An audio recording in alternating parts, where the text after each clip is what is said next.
आनंद और खुशी का फर्क समझते हैं आप? वर्ल्ड हैप्पीनेस रिपोर्ट में भारत की रैंकिंग बड़ी खराब रही, लेकिन क्या ये सच में चिंता वाली बात है? संयुक्त राष्ट्र ने कुछ अरसा पहले अपनी सालाना वर्ल्ड हैप्पीनेस रिपोर्ट जारी की।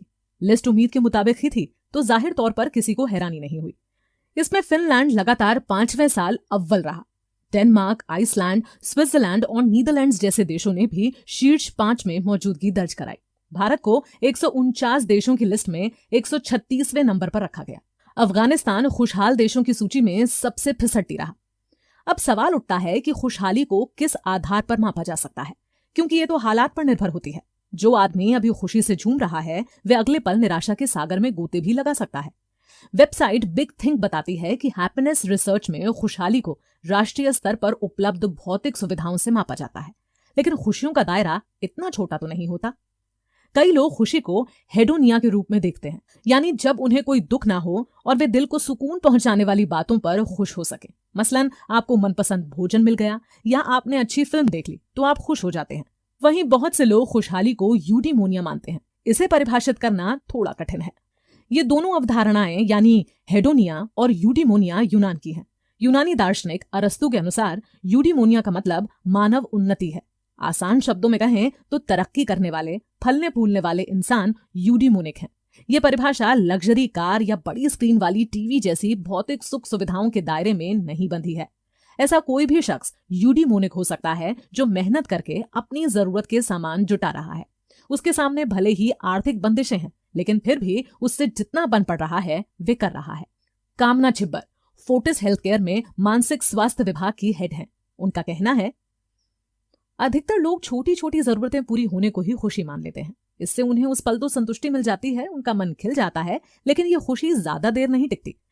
इच्छा पूरी होने के साथ ही उनकी खुशी भी फीकी पड़ने लगती है।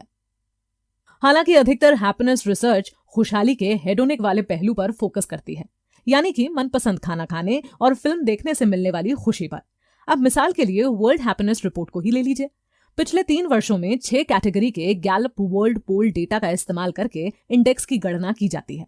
इसमें खुशी का एहसास, जीडीपी लेवल, जीवन प्रत्याशा, मनचाही जिंदगी जीने की आजादी, उदारता और भ्रष्टाचार जैसी चीजें शामिल हैं। मुंबई की क्लिनिकल साइकोलॉजिस्ट वर्खा चुलानी के मुताबिक खुशी भौतिक चीजों पर निर्भर करती है, इस बात से इनकार नहीं किया जा सकता। वे कहती हैं, अगर आपके पास अच्छी स्वास्थ्य सुविधाएं हो, सुरक्षित माहौल हो, सभी को भरपेट खाना मिले, तो खुश रहना आसान हो जाता है। हैप्पीनेस इंडेक्स में अगर भारत इतना नीचे है तो उसकी वजह यही है कि देश में एक बड़े हिस्से के लिए ये सुविधाएं उपलब्ध नहीं। इस तरह के सर्वे में नजरिए वाली दिक्कत भी होती है। मसलन सर्वे में किसी से पूछा जाता है कि क्या आप खुश हैं, तो कई लोग खुशी को हेडोनिया के रूप में मापते होंगे। अगर उनकी सैलरी आई है, उनके घर में कोई फंक्शन है, तो वे लोग कह देंगे कि हाँ मैं खुश हूं। किसी के घर परिवार में कोई दिक्कत होगी, ऑफिस से भन्नाया होगा, तो वे कह सकता है कि मैं खुश नहीं हूं। तो ये खुशी या उदासी के अस्थायी भाव हैं, ये कुछ देर में बदल जाएंगे। ऐसे सर्वे में सब्जेक्टिव और इमोशनल भावों को डेटा में बदला जाता है। अगर वर्ल्ड हैप्पीनेस रिपोर्ट की 6 कैटेगरीज को ही देखें तो ये खुशी को विषम तरीके से परिभाषित करती हैं। ये खुशी के हेडोनिया वाले पहलू पर ज्यादा जोर देती हैं। इसमें संतुष्ट जीवन को तो पूरी तरह से नजरअंदाज कर दिया जाता है, जो यूडोमोनिया का आधार है। अल्पकालिक खुशियों के मुकाबले संतुष्टि वाली जिंदगी जीने का फलसफा ज्यादा बेहतर होता है, लेकिन सर्वे इसे महत्व ही नहीं देते।